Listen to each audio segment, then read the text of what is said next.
નમસ્તે મિત્રો, good morning. આજે આપણે ધોરણ 10 સામાજિક વિજ્ઞાન પ્રકરણ 15 આર્થિક વિકાસ એના વિશે સમજીશું। સૌ પ્રથમ તો આપણા મગજની અંદર એક વસ્તુ સતત એ આવી રહી છે કે દુનિયાનું અર્થતંત્ર કઈ રીતે કામ કરે છે। ભારત જેવા દેશો કે દુનિયાના મોટા મોટા દેશો એ પોતાની અર્થવ્યવસ્થા એ કઈ રીતે સંપાદિત કરતા હશે, આવા ખ્યાલો આપણા મગજની અંદર આવતા હોય છે। સૌ પ્રથમ તો અર્થ અને આર્થિક। અર્થ એટલે નાણું અને આર્થિક એટલે નાણાકીય।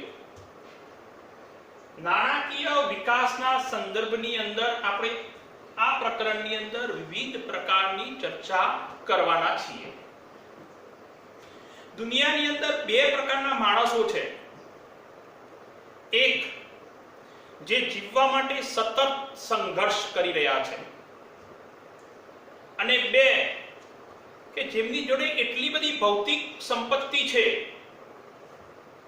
બંને વર્ગો આ દુનિયાની અંદર અસ્તિત્વમાં છે।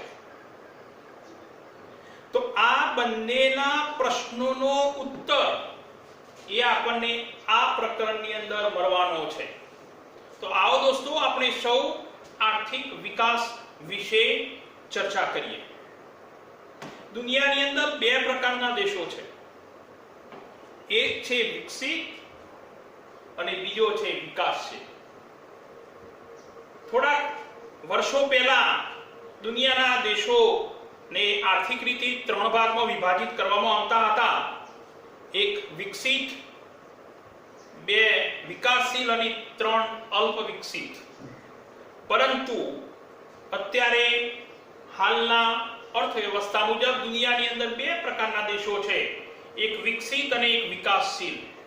વિકસિત એટલે જેઓનો વિકાસ થઈ ગયો છે, અને વિકાસશીલ એટલે જે દેશો એ વિકસિત દેશો તરફ ગતિ કરી રહ્યા છે, એ વિકાસશીલ દેશો। ભારત જેવા દેશો એ વિકાસશીલ છે, જ્યારે યુએસએ જેવા દેશો જે છે એ વિકસિત દેશો છે। તો આર્થિક વિકાસ એ આપણે ત્રણ માપદંડો દ્વારા માપી શકીએ છીએ। એક, રાષ્ટ્રીય આવકમાં વધારો। કુલ રાષ્ટ્રીય આવકની અંદર વધારો હોય અને કેટલો છે એના આધારે એ વિકાસશીલ દેશો છે કે વિકસિત દેશો છે એ નક્કી કરી શકાય। એટલે કે રાષ્ટ્રીય આવકમાં જો વધારો થાય તો લોકોનું જીવન ધોરણ સુધરે, અને લોકોનું જીવન ધોરણ સુધરે તો એની જીવનની ગુણવત્તાની અંદર પણ સુધારો થતો હોય છે। તો પ્રથમ એનું પરિબળ છે, આર્થિક વિકાસનો ભાગ ભજવતું પરિબળ એ રાષ્ટ્રીય આવકમાં વધારો। બીજું પરિબળ છે માથાદીઠ આવક। દોસ્તો, માથાદીઠ આવક એ માથાદીઠ આવક કોને કહેવાય? તો એના માટેનું એક સૂત્ર છે કે માથાદીઠ આવક બરાબર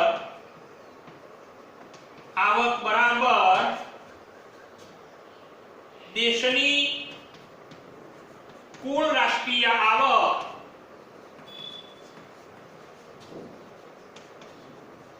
ભાગ્યા દેશની કુલ વસ્તી। દેશની જેટલી રાષ્ટ્રીય આવક છે, આખા વર્ષની આવક છે, એ આવકને દેશની કુલ વસ્તી વડે ભાગવાથી જે આંક મળે છે એ એક વ્યક્તિની સરેરાશ રાષ્ટ્રીય વાર્ષિક આવક છે। સરેરાશ આવક છે એક વ્યક્તિની, એને આપણે કહીશું માથાદીઠ આવક। તો માથાદીઠ આવકમાં વધારો થાય છે, ટૂંકમાં એ દેશની અંદર રહેતા વ્યક્તિઓની માથાદીઠ આવક વધે છે અને માથાદીઠ આવક વધવાની સાથે એમના જીવન ધોરણની અંદર પણ સુધારો થાય છે. એટલે આર્થિક વિકાસનું એ દ્વિતીય પરિબળ છે. અને ત્રીજું, જીવન ધોરણમાં સુધારો, જીવનની ગુણવત્તાનો સુધારો. અન્ન, વસ્ત્ર, આવાસ, શિક્ષણ, આરોગ્ય, આ બધી બાબતોની અંદર વ્યક્તિ સ્વનિર્ભર બને છે. વ્યક્તિ પોતે પોતાના આરોગ્ય માટે, પોતાના પરિવાર માટે, પોતાના જીવન માટે, ખોરાક માટે, પોતાના આવાસ માટે ખર્ચ કરવા માટે સક્ષમ બને છે. એને આપણે કહીશું જીવન ધોરણમાં સુધારો. તો આ ત્રણ પરિબળો એ આર્થિક વિકાસમાં મહત્વનો ભાગ ભજવે છે. હવે એક નવો શબ્દ, આર્થિક વૃદ્ધિ અને આર્થિક વિકાસ. આર્થિક વૃદ્ધિ કોને કહેવાય અને આર્થિક વિકાસ કોને કહેવાય? વ્યક્તિની જોડે આવક વધે છે, પરંતુ આવક વધે છે, પૈસા વધે છે, નાણું વધે છે, પણ એ નાણાંનો યોગ્ય ઉપયોગ થતો નથી, અથવા તો એના જીવનની અંદર ગુણવત્તાની આવવી જોઈએ, ગુણવત્તા આવતી નથી, અને પરિણામે એ આર્થિક વૃદ્ધિ કહેવાય. વિકાસ એટલે શું? કે આવક થાય, પણ એ આવકની સાથે સાથે વ્યક્તિનું જીવન ધોરણ પણ સુધરવું જોઈએ. એને શિક્ષણ મળવું જોઈએ, એના આવાસ, આરોગ્ય વગેરે સુવિધાઓ સારી રીતે મળે, તો એ વિકાસ કહેવાય. તો આર્થિક વિકાસ અને આર્થિક વૃદ્ધિ, દોસ્તો પરીક્ષાની અંદર આર્થિક વિકાસ અને આર્થિક વૃદ્ધિનો તફાવત પૂછાય છે. તો આપણે એને કઈ રીતે સમજીશું? તો આર્થિક વિકાસ અને આર્થિક વૃદ્ધિને ત્રણ પરિબળોના સંદર્ભની અંદર આપણે સમજીશું. સૌથી પહેલું છે વિકાસની પ્રક્રિયાના આધારે. વિકાસની પ્રક્રિયાના આધારે આપણે એને સમજવાનો પ્રયત્ન કરીશું. દોસ્તો, આર્થિક વિકાસ એક ગુણાત્મક પરિબળ છે અને આર્થિક વૃદ્ધિ એ પરિમાણાત્મક છે. આર્થિક વિકાસ અને આર્થિક વૃદ્ધિ, વિકાસ એ ગુણાત્મક અને વૃદ્ધિ એ પરિમાણાત્મક. આર્થિક વૃદ્ધિ એ આર્થિક વિકાસની પ્રથમ કડી છે અને આર્થિક વિકાસ એ આર્થિક વૃદ્ધિ પછીની કડી છે. એટલે સૌપ્રથમ આર્થિક વૃદ્ધિ એટલે કે નાણાંનો આવક વધે, અને આવક વધે તો પછી વિકાસ પણ થઈ શકે છે, એટલે કે ગુણાત્મક પરિવર્તન આવી શકે છે. નંબર 2 છે અર્થતંત્રમાં થતા પરિવર્તનને આધારે. અર્થતંત્રની અંદર પરિવર્તનો થાય છે અને એના કારણે પણ આર્થિક વિકાસ અને આર્થિક વૃદ્ધિ બંને સંભવ બને છે. એના આપણે સમજીએ એક ઉદાહરણ દ્વારા. તો ધારો કે આપણે ખેડૂત છીએ, તો આપણા બિયારણો, દવાઓ વગેરે સુવિધાઓ જે વધે છે એને આપણે આર્થિક વિકાસ કહીશું. પરંતુ જમીનના કાયદાઓમાં સુધારો થાય, જમીનની અંદર સુધારો થાય, સરકારની નીતિઓની અંદર સુધારો થાય, તો એને આપણે આર્થિક વૃદ્ધિ કહીશું. કારણ કે બિયારણો વગેરેમાં સુધારો થાય એટલે એના ઉત્પાદનમાં સુધારો થતો હોય છે, તો એને આપણે વિકાસ સાથે જોડીશું. અને જમીનની અંદર સુધારો થતો હોય, જમીનના કાયદાઓની અંદર સુધારો થતો હોય, તો એને આપણે આર્થિક વૃદ્ધિ સાથે જોડીશું. નંબર 3, વિકસિત અને વિકાસશીલ દેશોના સંદર્ભમાં. વિકસિત દેશોની અંદર જે આવક વધે છે, કુલ રાષ્ટ્રીય આવકમાં વધારો થાય છે, વિકસિત દેશોમાં એને આર્થિક વૃદ્ધિ કહીશું. અને વિકાસશીલ દેશોની અંદર એ કુલ રાષ્ટ્રીય આવકમાં વધારો થાય છે, તો એને આપણે આર્થિક વિકાસ કહીશું. તો વિકસિત દેશો અને વિકાસશીલ દેશો બંનેની અંદર એ આર્થિક વિકાસ અને આર્થિક વૃદ્ધિ એ અલગ અલગ છે. વિકસિત દેશોની આવકમાં વધારો એ આર્થિક વૃદ્ધિ છે અને વિકાસશીલ દેશોની આવકમાં વધારો એ આર્થિક વિકાસ છે. તો દોસ્તો આપણે સૌ એ આર્થિક વૃદ્ધિ અને આર્થિક વિકાસ એ શું છે એ સમજી ગયા હોઈશું, પરંતુ હવે થોડા આગળ જઈએ. વિકસિત દેશો અને વિકાસશીલ દેશોના સંદર્ભની અંદર આપણે ચર્ચા કરવાની છે. વિકાસશીલ દેશો કોને કહેવાય? વિકાસશીલ દેશોના લક્ષણો, વિકાસશીલ અર્થતંત્રના લક્ષણો. પરીક્ષા માટે આ ખૂબ અગત્યનો પ્રશ્ન છે. વિકાસશીલ અર્થતંત્રના લક્ષણો પરીક્ષામાં પૂછાશે કે કોઈ પણ 3 વિકાસશીલ અર્થતંત્રના લક્ષણો એ જણાવો, અથવા તો 5 ગુણની અંદર પૂછી શકાય, 4 ગુણની અંદર પૂછી શકાય કે વિકાસશીલ અર્થતંત્રના લક્ષણો જણાવો. તો આપણે વિકાસશીલ અર્થતંત્રના 9 લક્ષણો છે, એ 9 લક્ષણોને આપણે ક્રમશઃ એ ચર્ચામાં લઈશું. ખૂબ જ આસાન છે. જો આપણે સમજી જઈશું તો એ આપણે સારી રીતે લખી શકીશું.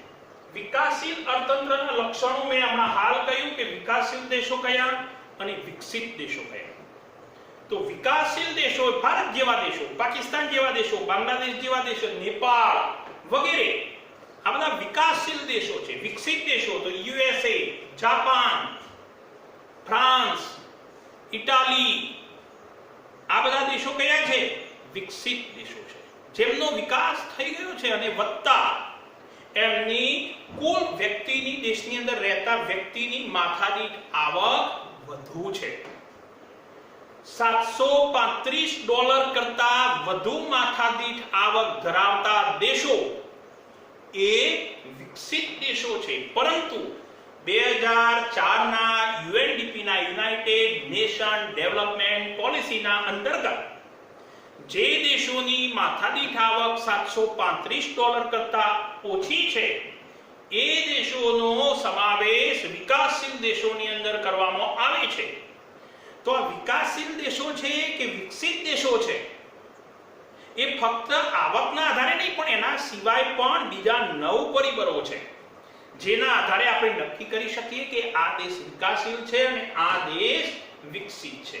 તો આવો દોસ્તો આપણે 1 by 1 એ 9 કારણો વિશે એ જાણીશું. પહેલું, નીચી માથાદીઠ આવક. પહેલું લક્ષણ છે નીચી માથાદીઠ આવક. વિકાસશીલ દેશોની માથાદીઠ આવક નીચી છે, $735 કરતા નીચી છે, એટલે એ વિકાસશીલ દેશો કહેવાય. આ એનું પહેલું કારણ છે, પહેલું લક્ષણ છે. બીજું છે વસ્તી વૃદ્ધિ. વસ્તી વૃદ્ધિ ધરાવતા જે દેશો છે એ મોટા ભાગે વિકાસશીલ દેશો છે. દુનિયાની અંદર પ્રથમ નંબરે એ ચીનની અંદર વસ્તી છે અને દ્વિતીય નંબરે ભારતની અંદર છે. વસ્તી વૃદ્ધિ હોવાના કારણે માથાદીઠ આવક પણ ઓછી હોય છે. 1.9% કરતા વધુ વસ્તી વૃદ્ધિનો દર હોય છે. વસ્તી વૃદ્ધિ એટલે શું? જન્મદર વધારે હોય. જન્મદર એટલે શું? પ્રતિ 1000 વ્યક્તિએ જન્મતા જીવિત બાળકોની સંખ્યા, એને આપણે જન્મદર કહીશું. તો આવા દેશોની અંદર વસ્તી વધારે હોય છે, જન્મદર વધારે હોય છે અને એના કારણે પ્રત્યેક વ્યક્તિની માથાદીઠ આવક જે છે એ ઓછી હોય છે. એટલે આ વસ્તી વૃદ્ધિ એ પણ વિકાસશીલ દેશોનું એક મુખ્ય લક્ષણ છે. ત્રીજું કે મોટે ભાગે આ દેશો એ કૃષિ પર અવલંબન ધરાવે છે.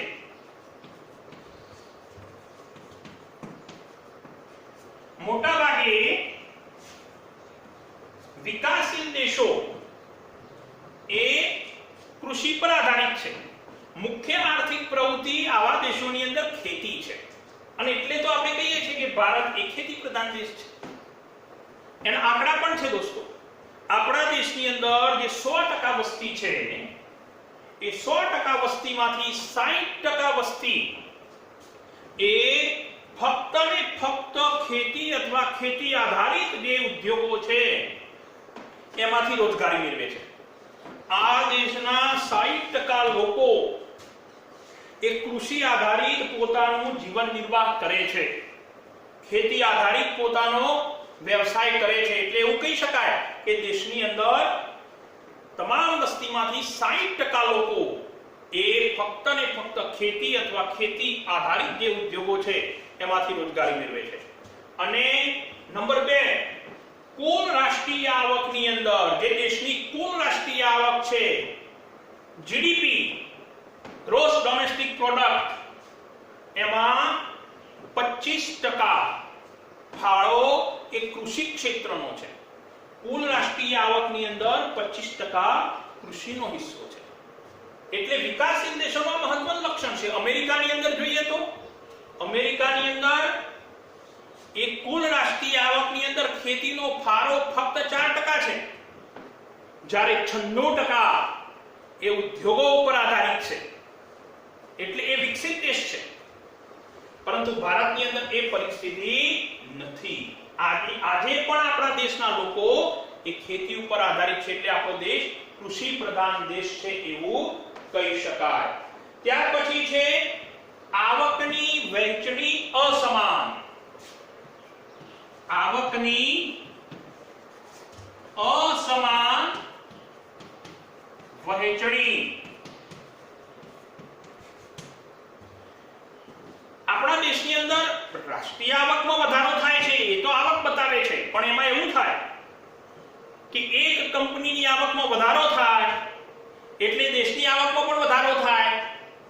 એટલે કે જે ધનિકો છે એ વધુ ધનિક બને અને એટલે આપણને ગ્રાફમાં દેખાય કે ભાઈ કાગળ ઉપર દેખાય કે દેશની રાષ્ટ્રીય આવક વધી, પરંતુ જે ગરીબોની આવક છે એમાં તો કોઈ વધારો થતો નથી. રાષ્ટ્રીય આવક તો સરેરાશ આવક છે. જેમ કે આપણે ઉદાહરણ લઈએ, એક કંપનીનું ઉદાહરણ લઈએ, રિલાયન્સ ઇન્ડસ્ટ્રીઝ. તો એ દુનિયાના 1 થી 10 જે ઉદ્યોગો છે જે સૌથી વધુ કમાય છે એમાં એનો નંબર છે. તો એની આવકમાં વધારો થાય છે અને એટલે દેશની રાષ્ટ્રીય આવકમાં પણ વધારો થશે. પણ જે ગરીબ માણસ છે એની આવકમાં તો કોઈ વધારો થતો નથી. એટલે રાષ્ટ્રીય આવકમાં વધારો થાય એટલે પ્રત્યેક વ્યક્તિની આવકમાં વધારો થાય છે એવું માની લેવાની કોઈ જરૂર નથી. અને એટલે કુલ રાષ્ટ્રીય આવકની અંદર વધારો થાય છે એ જે આવકની વહેંચણી છે એ અસમાન છે.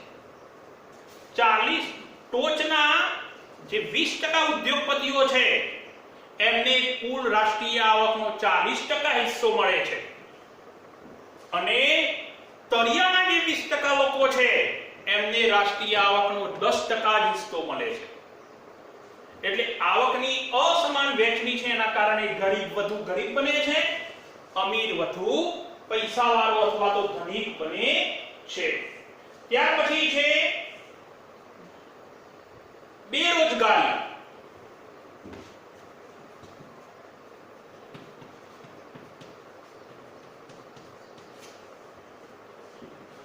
વિકાસશીલ દેશોની અંદર બેરોજગારીનું પ્રમાણ વધારે હોય છે. આપણે જોઈએ છીએ અવારનવાર આપણે રોજ ટીવીઓમાં જોઈએ છીએ તો બેરોજગારી વિશે સતત એ પ્રશ્નો આ દેશની જનતાને સતાવી રહ્યા છે. એટલી બધી વસ્તી છે, એટલા બધા ક્વોલિટી વાળા માણસો છે, પરંતુ નોકરીની શોધમાં છે, નોકરી મળતી નથી.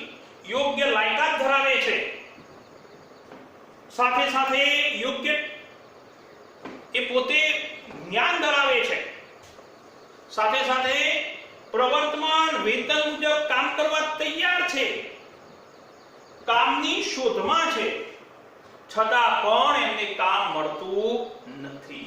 તો આપણે એને બેરોજગાર કહીશું. તો વિકાસશીલ દેશોનું મુખ્ય લક્ષણ છે બેરોજગારી. આવા દેશોની અંદર બેરોજગારી વધુ પ્રમાણમાં જોવા મળે છે. બેરોજગારીના અનેક પ્રકારો છે જે આપણે અગાઉના હવે જે પ્રકરણ આવશે એની અંદર આપણે વિસ્તૃત ચર્ચા કરીશું. હું ટૂંકમાં કહું તો બેરોજગારી એટલે કે માળખાગત બેરોજગારી, ઔદ્યોગિક બેરોજગારી, પ્રચ્છન્ન બેરોજગારી, મોસમી બેરોજગારી વગેરે અનેક પ્રકારની બેરોજગારીઓ છે એ આ દેશની અંદર પ્રવર્તે છે. તો વિકાસશીલ દેશોનું આ પણ એક મુખ્ય લક્ષણ છે કે ત્યાં બેરોજગારીનું પ્રમાણ વધારે હોય છે. ત્યાર પછી છે ગરીબી. ગરીબ એટલે શું? ગરીબ એટલે જે દેશની અંદર એવા લોકો હોય કે જેમને જીવનની પ્રાથમિક જરૂરિયાતો, ખોરાક, વસ્ત્ર, રહેવા માટે મકાન, કપડા, બાળકોના અભ્યાસ માટે શિક્ષણ, આરોગ્ય, આ વ્યક્તિની પાયાની જરૂરિયાતો છે. અને વ્યક્તિએ આ પાયાની જરૂરિયાતો પ્રાપ્ત કરવા માટે પણ સંઘર્ષ કરવો પડે તો એવા વ્યક્તિને ગરીબ કહીશું. તો આવા દેશો જે વિકાસશીલ દેશો છે એમાં આવા ગરીબોનું પ્રમાણ ઊંચું હોય છે, ગરીબો વધુ હોય છે. આપણા દેશની અંદર અવારનવાર અહેવાલો પ્રગટ થતા હોય છે. આજે પણ દેશની અંદર 26% લોકો એવા છે કે જેમને 2 ટાઈમ પૂરતું ભોજન મળતું નથી અથવા તો આવાસ, કપડા, આરોગ્ય કે શિક્ષણની સુવિધા પ્રાપ્ત થતી નથી. તો એ ગરીબી. વિકાસશીલ દેશોની અંદર આવા ગરીબોનું પ્રમાણ વધુ હોય છે. ત્યાર પછી છે દ્વિમુખી અર્થતંત્ર. દ્વિમુખી અર્થતંત્ર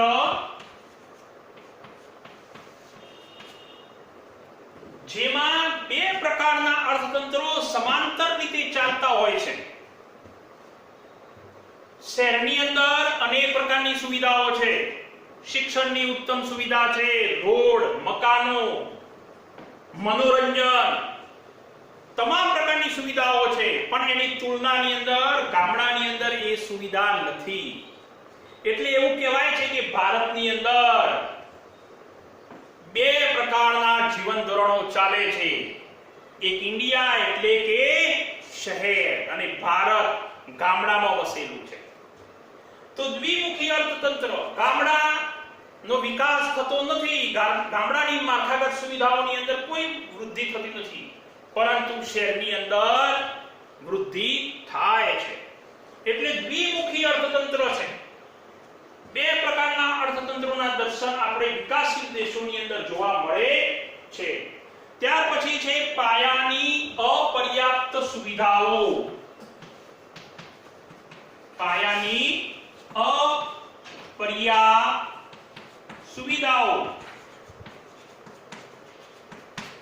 પાયાની સુવિધાઓ વ્યક્તિએ પોતાના જીવનની ગુણવત્તા સુધારવા માટે પહેલા તો એ પોતે કૌશલ્યવાળો હોવો જોઈએ. નંબર 2, દેશના ઔદ્યોગિક વિકાસ કરવા માટે રોડ, ટેકનોલોજી વગેરે, દૂરસંચાર સુવિધા, ટેલિફોનની સુવિધા, ઇન્ટરનેટની સુવિધા, રોડ, રસ્તાઓ, બંદરોની સુવિધા, રેલવેની સુવિધા, આ બધી વ્યક્તિની અને દેશના વિકાસ માટેની પાયાની જરૂરિયાતો છે. અને પાયાની જે અપર્યાપ્ત સુવિધાઓ છે એના કારણે આપણા દેશનો અથવા તો આવા વિકાસશીલ દેશોનો જોઈએ એવો વિકાસ થતો નથી. એટલે આ પણ એક કારણ છે વિકાસશીલ દેશોનું. ત્યાર પછી છે આંતરરાષ્ટ્રીય વેપારનું સ્વરૂપ.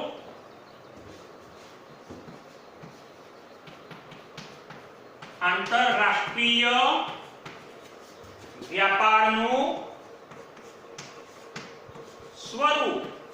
મોટા ભાગે વિકાસશીલ દેશો જે છે એ ખેતી આધારિત જે પેદાશો છે એની નિકાસ કરે છે, જેનો આવક ઓછી છે.